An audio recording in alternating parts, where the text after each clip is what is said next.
We mention that, and that's the limit in many cases. Very rarely we use the real-world problem, the real situation, to develop the mathematical knowledge. Now, there's an approach in mathematics education called modeling, and it attempts to do that. Gets real-world data to develop the mathematics. Engaging the school subjects, whether mathematics, science, with the real world, stemming from the real world to develop school mathematics is very important. That's the approach that we use in this project. But we don't stop here. We don't stop here. And that's the problem with the modeling approach to teaching mathematics. They stop when they develop the mathematical knowledge. If we want education to be socially responsible, we need to use the mathematics to reflect back on the real world and learn something we have not learned. Now we say, I'm a mathematics teacher, I'm a science teacher, I'm a technology teacher. The other parts about learning the world, they do in other subjects, religious studies, they do in social studies, and whatever, citizen courses. My role is to teach you mathematics. Maybe that is your role, and that is fine. I am a strong believer in mathematics. I like mathematics. I'm passionate about mathematics. And if mathematics is only formulas, I'm not interested. That is not the power of mathematics. The power of mathematics is when I can use it to understand something in the real world that I did not know about. And not only understand, I want mathematics to expose problems in society and help me solve them.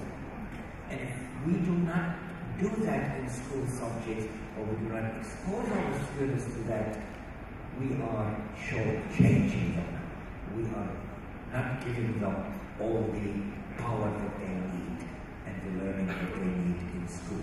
So the socially responsible approach to mathematics starts from the real world, develop the mathematics, then use the mathematics to understand the real world and hopefully change the real world. I can give you examples where that has been done in kindergarten, in elementary school, in secondary school, at universities, but I don't have time. Ask me later. Now, the third characteristic of the socially responsible mathematics education that we encourage teachers to do is we want to use pedagogies that really engage students. There is a role for teachers to sit down and explain things on the blackboard, open your book and do 10 exercises. There's a role for that. But if this is the main way of teaching mathematics, we're missing the power of mathematics. So we want pedagogies that really excite students. In some of the projects that our teachers did, none of the students ever asked, why are we doing this? Why? Because they did the mathematics in the context of the real world problem. Many of them stayed after school to work on those projects because they were interested in the problem, not in the mathematics. The mathematics was a tool to understand the problem that did interest them. Again, interdisciplinary is very important, and I don't have much time to explain on that. Real world problems are never in pure boxes. There is no problem in the world that can be solved only by mathematics. And these students have learned that faster than the teachers. You cannot avoid dealing with other knowledges if you want to deal with real world problems. I will probably mention that in some of the examples I will use. Okay, again, very, very hope I do it on time. Hope I do it on time. For me. Well, I'm doing fine. Sorry, I'm rushing through things because of the limited. The project we had involved more than 6 schools. but six schools remain at the end from West Australia. That was not devised as a research project, it was a professional development project, in which we got the students from different schools, different cities, in a very big state, to come to Perth, the capital, for 1 week of training and discussion, similar to what we're talking about here, but we took our time. And the teachers developed activities similar to what we were talking about. Then they went completely different activities. They went back to their schools, implemented those activities. We helped them a little bit. We had meetings occasionally with them. Unfortunately, because of limited funds and the distance, we did not have a chance to see big classes. So this research is not about students learning. This research is about teachers learning. And if we look at the literature in mathematics and science education, I'm not very knowledgeable about technology education research, there seems to be a shift in many of that research from the students to the teacher. We realize that we've done so much research on the students, we forgot the teacher. And that's why the majority of that research that we've done last 20, 30, 40 years, well, I'm going to stick my neck and say, not very useful. Okay? So now we're paying attention to working with teachers and teacher growth and teacher learning itself. So that's what we concentrated in that particular project. And then teachers came back to the university a year later. They summarized the learning from their project and presented their results at a national conference. So this is important. This is important because we thought we treated the teachers as professionals. We're not going to come and tell them what to do. Okay, thank you, I'll take the data, I'll write my publications. Okay, the teachers are professionals. They design the activities. Some of them according to what we have told, some of them not, and I will talk about that later, and that's fine. They learn from those projects by reflection. We didn't call it action research, but that's what it was. And they talked about it to other teachers. We talk about it, I'm talking about it here as well. I'm talking about my learning. I'm talking about the teachers' learning. The teachers talk about their learning. So the combination of the theory that we presented, the opportunity for the teachers to plan, do, reflect, present, in my mind, is an ethical way, a socially responsible way to do research. I'm not going to dismiss other types of research. There are many different types of research that give different knowledge. The research we adopted in accordance with this ethical stand is we want research that involves the teachers, that teachers learn from it, and is useful for the teachers now. Most of the researchers, if you talk to them, they say, yes, the research will be useful eventually. Now, we've been waiting 50 years for that, and not many of the research was translated in the classroom.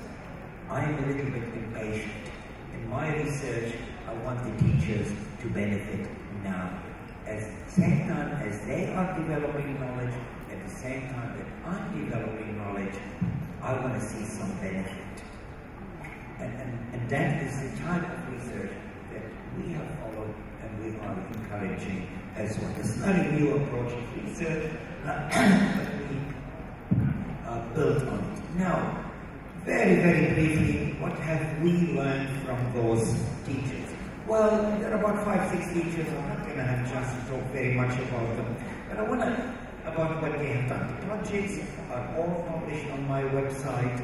You can access it and I'll give you the reference later. You can see what the teachers have done.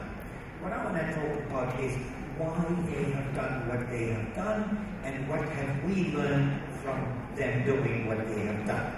And it turns out that this teacher's background and belief and experiences had a lot to do with what they produced, and we sort of know that. We sort of know that. But I'll give you some examples. Alex is one of those radical teachers. He's a representative of the union in his school, want to change the world, concerned about social justice, a great teacher with the students. Grade 8 students he was working with. And rather than developing one project, he developed 3 projects. Our project with him was exactly what he always wanted to do, did not know what he did. He wanted to make mathematics relevant to the students. I cannot give you examples of what we have done, what he has done, that you can look at. So his involvement, his enthusiasm, his learning in the project fits in very well with what he wanted always to do. He was ready, he was hungry, and the project provided him with many wonderful things for the students.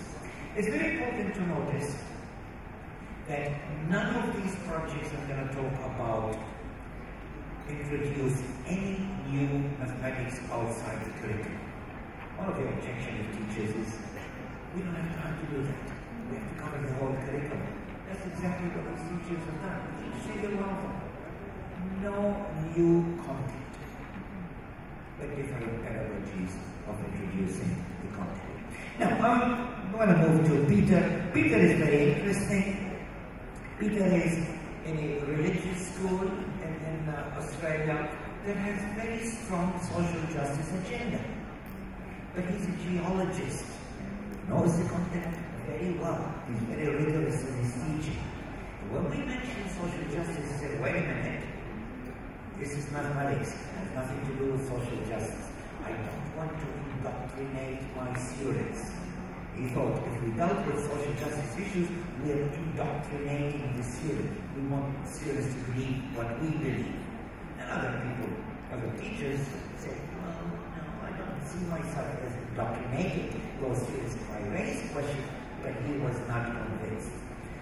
And he was a very good teacher, very interested in making mathematics more real. So he did a wonderful project, but did not mention social justice. That's okay. That's okay. We would have liked to see social issues. He was more interested in environmental issues. And he didn't even raise the environmental ethical issues.